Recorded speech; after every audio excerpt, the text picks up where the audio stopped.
मध्य पूर्व में जंग और खतरनाक होती जा रही है। ईरान ने एक बार फिर इजराइल पर हमला किया है। ईरान ने मंगलवार रात इजराइल पर 180 से ज्यादा मिसाइलें दागी। उसका दावा है कि 90% मिसाइलें सटीक निशाने पर लगी है।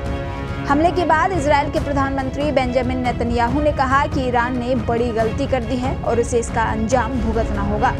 इजरायली सेना के प्रवक्ता डैनियल हगारी ने कहा कि सही वक्त और सही जगह चुनकर ईरान को जवाब दिया जाएगा, जबकि इजरायली रक्षा मंत्री का कहना है कि ईरान ने कोई सबक नहीं सीखा। जो इजराइल पर हमला करता है उसे भारी कीमत चुकानी पड़ती है। ईरान का इजराइल पर यह इस साल में दूसरा हमला था। इससे पहले अप्रैल में भी ईरान ने इजराइल पर हमला किया था।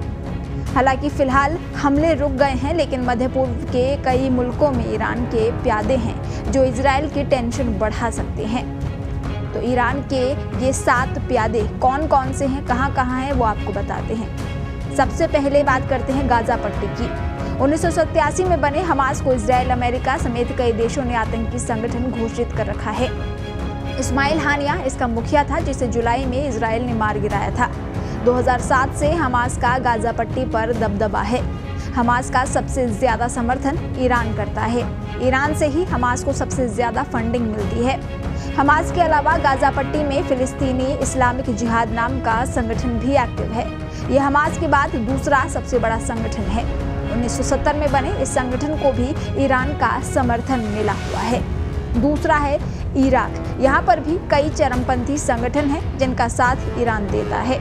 इराक में पॉपुलर मोबिलाइजेशन फोर्सेस नाम से संगठन है, जिसके पास 2 लाख से ज्यादा लड़ाके हैं। बद्र संगठन भी है, जिसे ईरान इराक युद्ध के वक्त ईरानी इंटेलिजेंस ने बनाया था। इन दोनों के अलावा असैब अल हक नाम की एक संगठन भी है। बद्र और असैब अल हक के पास 15 से 30 हजार लड़ाके होने का दावा है। इसके अलावा सीरिया, जहां फातेमियो ब्रिगेड है, जो ईरान में अफगानी शरणार्थियों का संगठन है। इसे सीरिया सरकार के खिलाफ बनाया गया था। सीरिया में लड़ने के लिए शिया पाकिस्तानियों ने ज़ैनबियो ब्रिगेड नाम से संगठन बनाया था। एक कुव्वत अल रिधा नाम का संगठन भी है, जिसके लड़ाकों को हिजबुल्लाह ने ट्रेन किया है। बकीर ब्रिगेड भी है, जिसे IRGC का फुल सपोर्ट है। इन सभी संगठनों के पास हजारों लड़ाके हैं। इसके अलावा इजराइल की एक टेंशन यमन भी है। यहाँ हूती विद्रोही एक्टिव है, जो शिया जैदी समुदाय का संगठन है। हूती विद्रोही इजराइल और अमेरिका के खिलाफ लड़ते हैं। 90 के दशक में हुसैन अल हूती ने इस संगठन को बनाया था। यमन के हूती विद्रोहियों को ईरान का समर्थन मिला है। हूती विद्रोही यमन में राजनीतिक रूप से भी मजबूत हैं। हूती के पास 30,000 से ज्यादा लड़ाके हैं। इसके अलावा एक और इलाका है, वो है वेस्ट बैंक। इजराइल की पूर्वी सीमा पर बसा वेस्ट बैंक फिलिस्तीन का दूसरा हिस्सा है। वेस्ट बैंक में भी हमास और फिलिस्तीनी इस्लामिक जिहाद एक्टिव है। गाजा पट्टी के साथ साथ वेस्ट बैंक से भी हमास और फिलिस्तीनी इस्लामिक जिहाद के लड़ाके इजराइल पर हमले करते रहे हैं। लेबनान भी इजराइल के लिए एक टेंशन है, क्योंकि यहाँ पर हिजबुल्लाह एक्टिव है।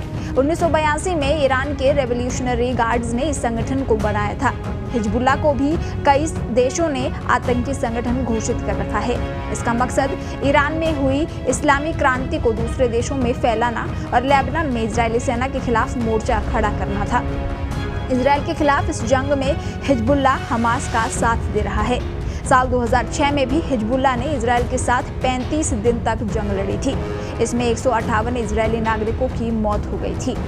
और आखिरी टेंशन जो इजराइल की है, वो है बहरीन, क्योंकि यहाँ पर अल अश्तार ब्रिगेड नाम का संगठन है, जो कि एक्टिव है। ईरान की मदद से ये संगठन बहरीन सरकार के खिलाफ लड़ता है। 2013 में ये संगठन बना था। अल अश्तार ब्रिगेड को ईरान से न सिर्फ फंडिंग मिलती है, बल्कि हथियार और विस्फोटक भी मिलते हैं। अल अश्तार ब्रिगेड को हिजबुल्लाह का समर्थन भी मिला है। ब्यूरो रिपोर्ट, पत्रिका टीवी।